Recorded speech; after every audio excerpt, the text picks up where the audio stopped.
Olá, amigos. Queremos ressaltar que no dia 18 de abril de 1857 veio a lume o Livro dos Espíritos, que demarcou o surgimento da doutrina espírita na Terra.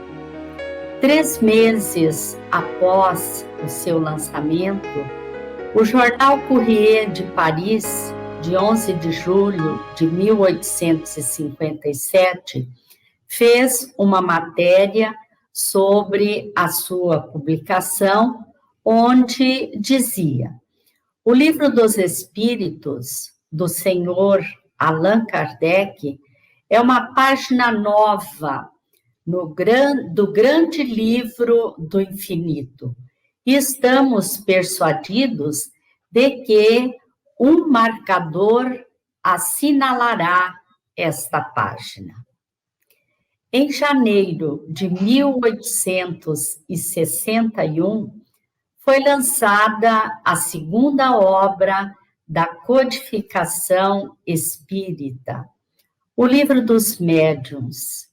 O Livro dos Médiuns, que reúne os ensinos dos espíritos sobre a teoria de todos os gêneros de manifestações e os meios de comunicação com o mundo invisível.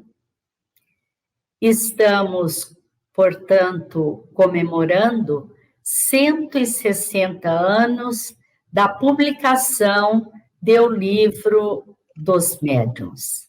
E hoje está conosco Ana Flávia Cipolicol, que é palestrante espírita, diretora do Departamento de Infância e Juventude da União Regional Espírita, 7ª Região, da Federação Espírita do Paraná, que tem sua sede em Maringá.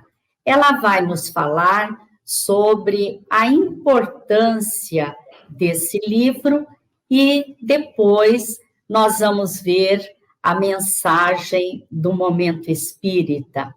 Olá, Ana, que bom podermos falarmos sobre esta obra.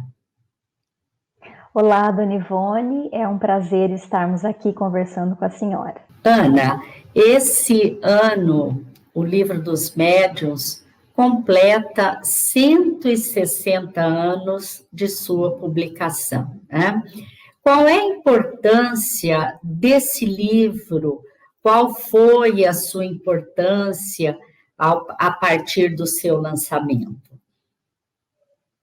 Dona Ivone, achei muito interessante a introdução que a senhora fez, porque realmente essa é a segunda obra da codificação e ela faz um desenvolvimento da obra O Livro dos Espíritos, que contém a doutrina espírita, e o Livro dos Médiuns, então, ele se deterá mais especificamente na comunicabilidade dos espíritos e vai tratar especificamente da mediunidade, né? Da capacidade, da faculdade que algumas pessoas têm de servirem de intermediários entre o mundo espiritual e o mundo físico.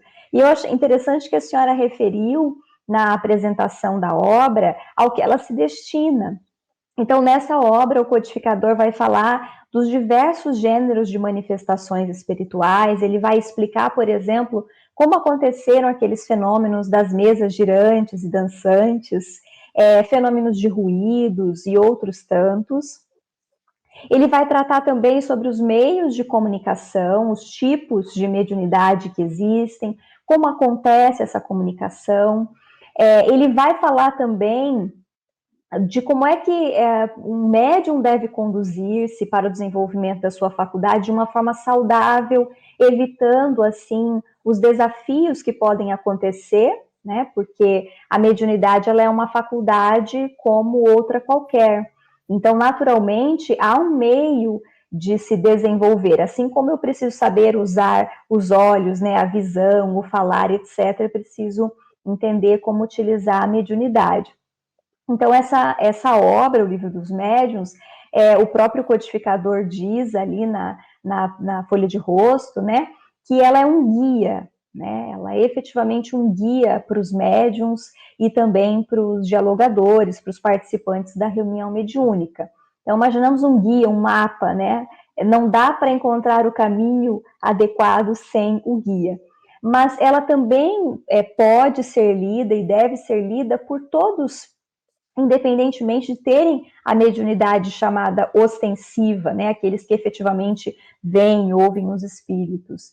Porque todos nós somos mais ou menos médiums, na medida em que todos estamos, de alguma forma, em sintonia com os espíritos, e a mediunidade faz parte da vida, então é extremamente importante compreendê-la. Isso só vai nos facilitar, nos auxiliar, né? Então, acho que essa obra é também para uso de todos, embora mais especialmente para aqueles que são trabalhadores da reunião mediúnica. Mas todos nós ganhamos muito com as elucidações do codificador nessa obra. O codificador Allan Kardec abre a obra, o Livro dos Médiuns, com o capítulo intitulado Há Espíritos, e diz que essa dúvida tem a ver com a não compreensão da natureza deles. Por que ele abre essa obra com este capítulo, considerando que o Livro dos Espíritos já havia demonstrado que há espíritos? É muito interessante, Dona Ivone, porque a obra O Livro dos Médiuns tem duas partes, e a primeira parte ela é dedicada a noções preliminares, a segunda é dedicada mais especificamente às manifestações e comunicações espirituais e outros assuntos a isso relacionados. Então, nessa parte de noções preliminares, o codificador ele vai trabalhar todos aqueles que são os elementos necessários para se compreender a segunda parte. E é fundamental essa reflexão sobre a crença nos espíritos, porque se há alguma dúvida a esse respeito, é necessário primeiro começar por essa dúvida, para depois tratar a questão da comunicabilidade. Porque a comunicabilidade, ela é uma consequência da existência dos espíritos. Então, se a pessoa ela ainda precisa de elucidações a esse respeito, ela vai encontrar nesse capítulo. E é muito interessante que ele considera realmente que a dúvida no que diz respeito à existência dos espíritos, boa parte das vezes está associada justamente à maneira como isso é apresentado. São apresentados como seres à parte na criação, né? Ele até menciona ali no início do capítulo que às vezes a gente fica só com aquela impressão dos contos fantásticos, né? Como se o espírito fosse, então, um ser à parte, alguma coisa como um fantasma, algo nesse sentido. E que, na verdade, os espíritos somos nós sem o corpo físico. Nós somos espíritos encarnados. Então, a alma dos homens despojada do corpo físico são os espíritos. De maneira que aqueles que creem na alma, por exemplo, existem muitos, né? Os espiritualistas, de forma geral, não faz sentido que não se creia nos espíritos, porque trata-se efetivamente da mesma coisa. E o interessante é que o espiritualismo já traz reflexões sobre a existência da alma, porque na verdade não faria sentido, né? Um ser que pensa e sente durante a vida, de repente desaparecer após a morte do corpo físico, isso não faria sentido. Mas o espiritismo dá um passo além e comprova que de fato os espíritos são as almas dos homens por meio das comunicações espirituais, né? Então ele traz efetivamente, além da lógica, a comprovação. Eu acho que isso é muito importante também para se compreender, né, que não existe assim nada de sobrenatural na existência dos espíritos. O espiritismo não concebe a localização das almas no céu ou no inferno, como tradicionalmente se entendem esses termos, né? Qual é a concepção da doutrina espírita?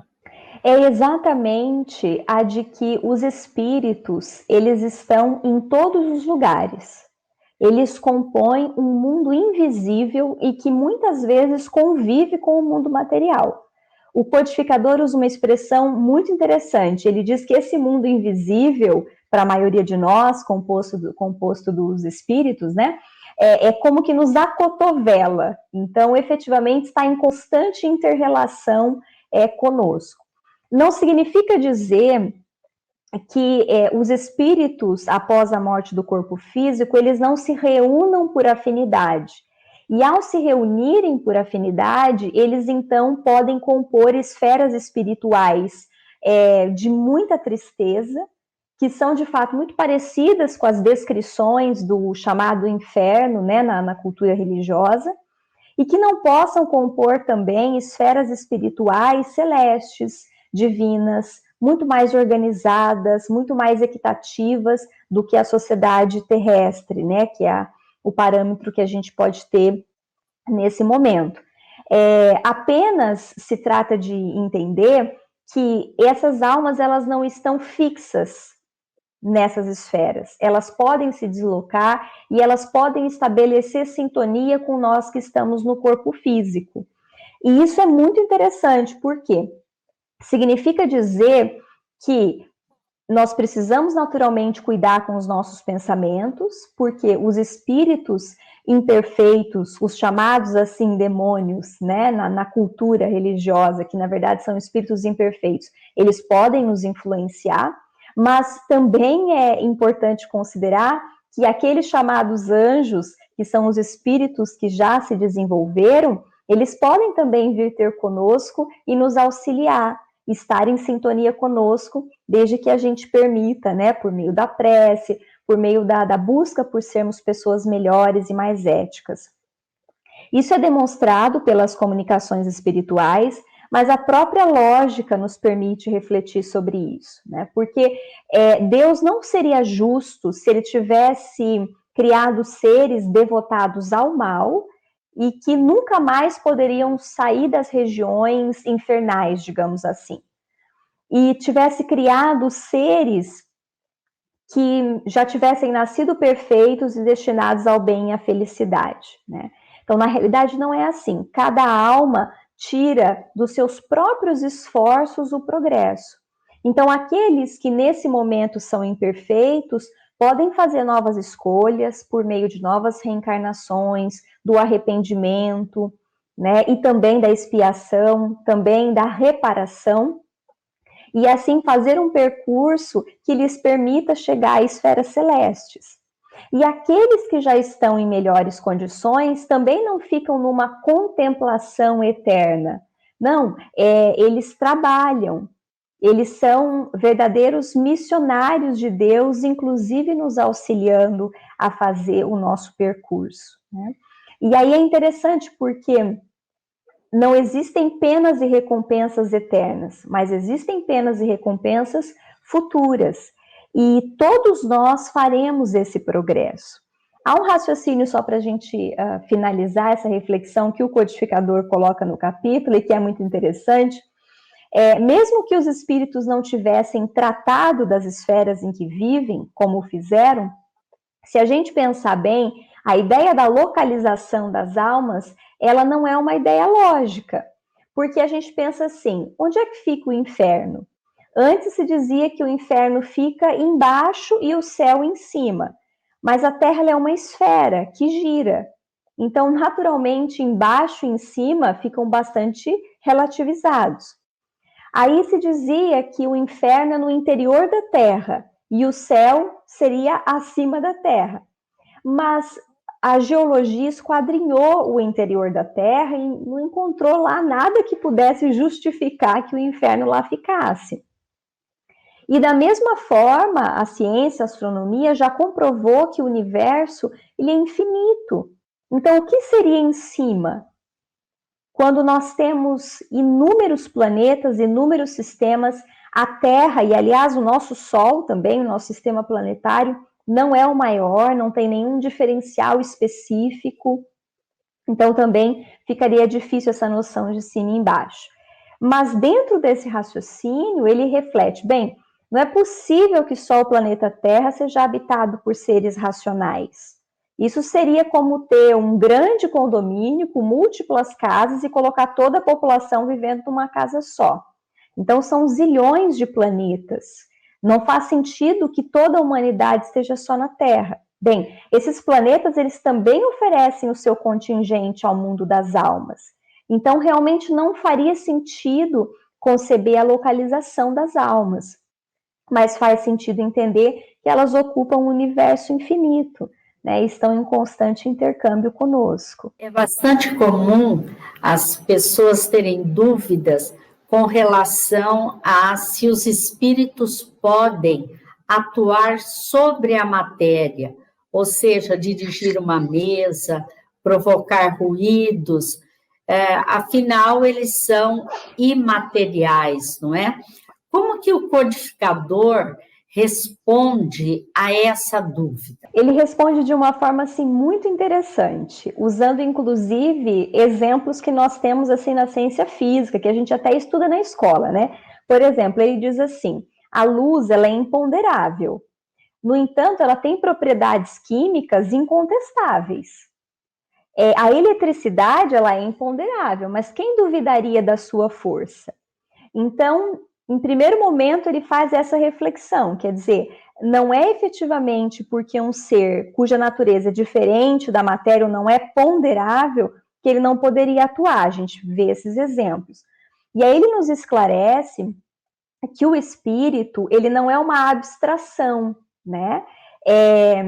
O espírito, o ser pensante que nós somos, é uma centelha, mas ele está revestido pelo perispírito.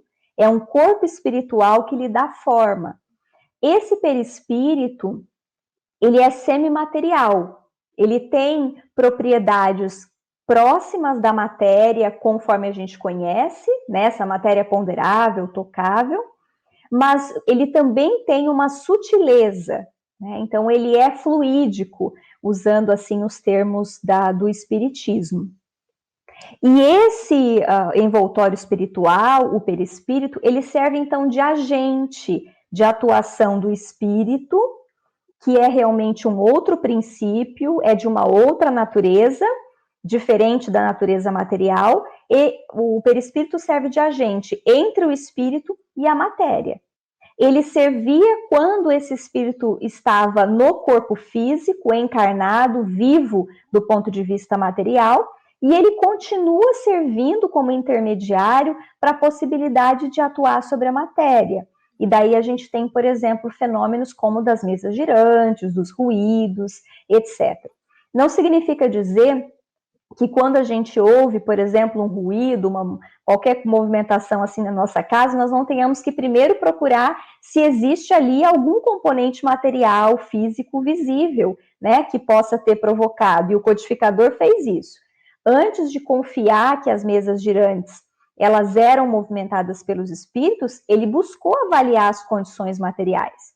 Mas houve um instante em que se percebeu que aquelas mesas que se moviam demonstravam uma inteligência no movimento. E uma mesa não tem cérebro para pensar. E foi assim que ele começou a observar que, na verdade, eram seres inteligentes, os espíritos, que utilizavam o seu perispírito como esse agente de atuação na matéria. E com relação a comunicar-se conosco, o que permite que os espíritos troquem ideias conosco que ainda estamos em um corpo físico? Isso é também assim muito interessante, Dona Ivone, porque de fato é também o perispírito que permite essa conexão, essa ligação e essa comunicação. É muito interessante a gente considerar que assim a potencialidade de pensar, de sentir, de agir, de se comunicar é do espírito, não é do corpo. O espírito, quando encarnado, ele imprime essa possibilidade utilizando o instrumento físico, o cérebro e o corpo físico, né? Mas quando o corpo físico morre, ele permanece com essas competências. E são essas as competências que ele utiliza para a comunicação daqueles da comunicação, desculpe, com aqueles que ainda estão no corpo físico.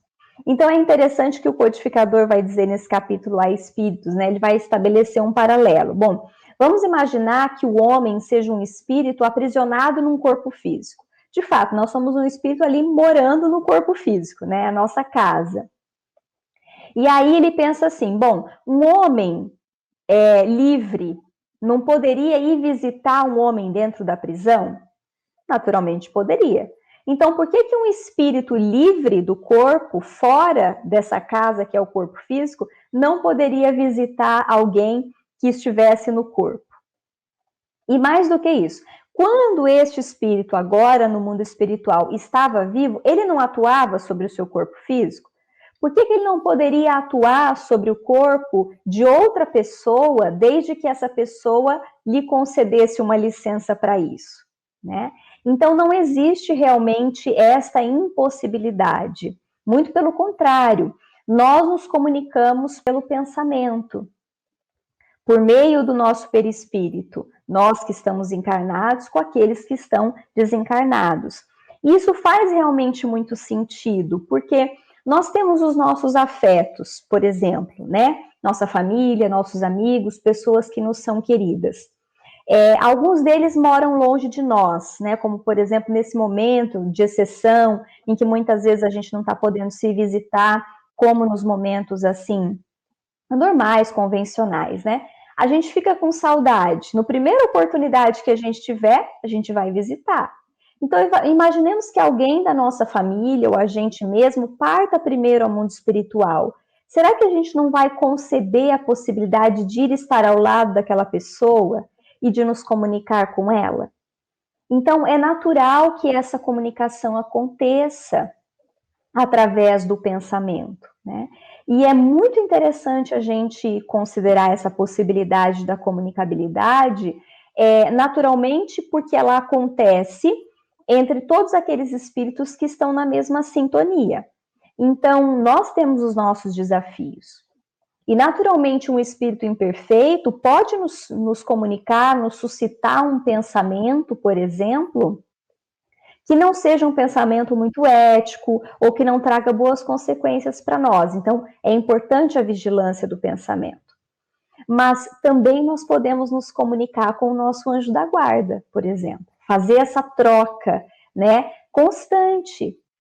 É esta possibilidade que nos dá efetivamente esse intercâmbio, essa comunicabilidade com os espíritos. E não é preciso ser médium, assim, no sentido ostensivo, daquele que tem certeza que pode falar, ouvir, enfim, conversar com os espíritos para ter essa comunicação. Porque todos nós temos essa possibilidade, né? Graças a Deus, porque é essa possibilidade que nos dá também a chance de vínculo com as pessoas que nos amam, com os nossos afetos, né? Não é ideal que a gente peça ajuda a um afeto que já desencarnou diretamente, porque nós não sabemos se aquela pessoa está em condições de fazer aquele atendimento, mas nós podemos orar por essas pessoas, né, por meio do nosso anjo de guarda, pedindo a Jesus por elas e pedir ajuda aos benfeitores espirituais. Então, acho que a comunicabilidade, ela faz parte da vida, né? E por isso é tão valioso nós podermos estudar esse tema. Essa possibilidade está nas leis de Deus, né, Ana? Nós queremos te agradecer imensamente por esses esclarecimentos que você nos trouxe, Ana. Muito obrigada. Eu que agradeço a oportunidade, né? É sempre uma alegria a gente poder refletir sobre o Espiritismo. Agora nós vamos ficar com a mensagem do Momento Espírita, que é um trabalho belíssimo da Federação Espírita do Paraná. Inclusive, registramos a nossa gratidão a toda a equipe que se dedica a esse trabalho na Federação. E nós desejamos a todos vocês muita paz. Quando me amo, acendo uma luz que clareia meus porões esquecidos, deixando para trás os erros e derrotas de tempos idos, e volto a respirar. Quando me amo, aprendo a olhar para dentro, descobrindo-me em parte potência, em parte possibilidade. Aquilo que já sou, aquilo que serei, onde já estou, onde quero estar. Quando me amo, acolho-me feito mãe acolhe um filho ferido, dando colo, amparando o choro, aconselhando a refazer os caminhos. Não me engole a culpa, não me desestimula a derrota. Quando me amo, cuido do corpo como o lavrador cuida de sua enxada, instrumento preciso de trabalho e de vida adorada. Cuido também da nutrição da alma, o que escolho assistir, o que escolho ler, pensar e dizer. Quando me amo, vejo minha alma como a escultura debaixo do mármore de Michelangelo e entendo que a dor é cinzel que vai retirando um pouco aqui, um pouco lá, até que tudo se transforme em belo Davi. Quando me amo, clareio também a tua face, pois toda a luz não fica guardada. Não há quem disfarce um farol a reluzir sobre um monte erguido no ar. Quando me amo, inspiro o teu alto amor, para que possas te amar e crescer, assim como nova flor que um dia foi broto, que um dia foi semente, que um dia foi sonho de florescer. Quando me amo, amo-te com mais profundidade, pois conhecendo-me, conheço-te melhor também.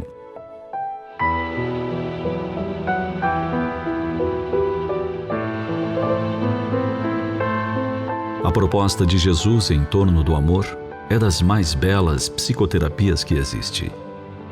Amar a Deus sobre todas as coisas e ao próximo como a si mesmo, numa trilogia harmônica. Como ainda temos dificuldade em conceber o absoluto, para nos adequarmos à proposição crística, invertemos a ordem do mandamento, amando-nos de início a fim de desenvolver as aptidões que dormem em latência e acumularmos valores iluminativos ao longo dos dias. Assim, nosso grande caminho de amor precisa começar com o auto-amor, pois sem auto-amar-se, o homem não consegue amar ao seu próximo e tampouco amar o Criador.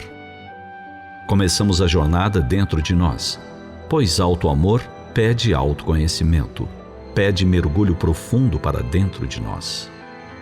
O autoconhecimento é o meio prático mais eficaz que temos para melhorar nesta vida e resistir à atração do mal.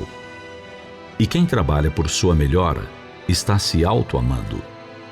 Cada movimento que fazemos no sentido de desenvolver nossas aptidões e de acumular valores que nos façam pessoas melhores é auto-amor.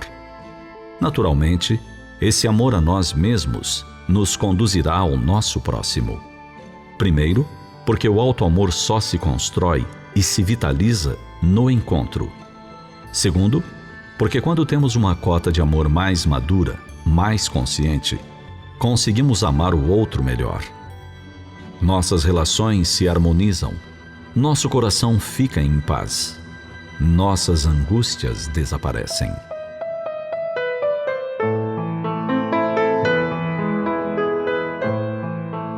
Que possamos nos proporcionar mais momentos de autoencontro, com o objetivo de aprimorar nosso auto-amor, que é a chave de todo o nosso desenvolvimento no universo.